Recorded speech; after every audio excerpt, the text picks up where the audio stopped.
నమస్తే, welcome to me TV news. ఉపాధి పని వలన ప్రజలకు మంచి జరగాలి. మన పొలాలు ఈడ యాడో ఉంటాయి, మన ఊరు ఒక చోట ఉంది. మీరు తవ్వే ఇంకుడు గుంతలు ఎక్కడో ఉంటాయి. ఏ విధంగా ఉపయోగం ఉంటుంది?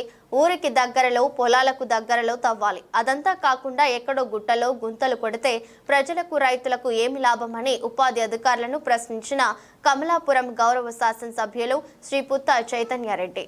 ఇప్పుడు మన పొలాలు ఈడాడో ఉంటాయి, మన ఊరు ఒక చోటు ఉంది, పొలాలు ఒక చోటు ఉంది, మీరు తవ్వే ఇంకుడు గుంతలు ఎక్కడో ఇంకో చోటు ఉంది. ఏ విధంగా దానివల్ల ఉపయోగం ఉంది? మీరు ఇంకుడు గుంతలు తవ్వాలని తవ్వుతున్నారు. కనీసం ఊరికి దగ్గరలో తవ్వితే ఒక అర్థం లేదు, పొలాలకు దగ్గరలో తవ్వితే ఒక అర్థం. ఏడనో గుట్టల్లో అడిగిపోయి తవ్వితే ఏం లాభం? ఎంతో గ్రౌండ్ లేకపోతుంది, ఓకే. ఇవన్నీ ఉన్నాయి కదా, అవన్నీ చెయ్యకుండా మీరు గుంతలు కొట్టే దాంట్లో పెట్టుకున్నారు. ఎంతసేపు ఉన్నా అంటుంది. కూలీలకు ఉపాధి రావాల్సిందే, వాళ్ళతో పని చేయిస్తున్నారు. డెఫినెట్గా అట్లని ఉపయోగం లేని పని చేయించి, ఉపయోగం చేయాల్సిన పనులు చేయకుండా పక్కన పెట్టేసి ఉపయోగం లేని పనులు చేయించి పని ఇచ్చినామంటే లాభం ఏంటి అని నువ్వు చెప్పేది. ఇంకోటి చెప్తాను చూడు, మీరు కాలువలకు అడ్డం వేస్తే పోయేది కూడా ఇప్పుడు ఉన్నది బాయ, అది బాయ. నీకు రెగ్యులర్గా ఫ్లో అయ్యేది పోయింది, దానికి అడ్డం వేసి ఏం చేసినావు? నువ్వు డబల్ పని చేస్తున్నావా, సింగిల్ పని చేస్తున్నావా?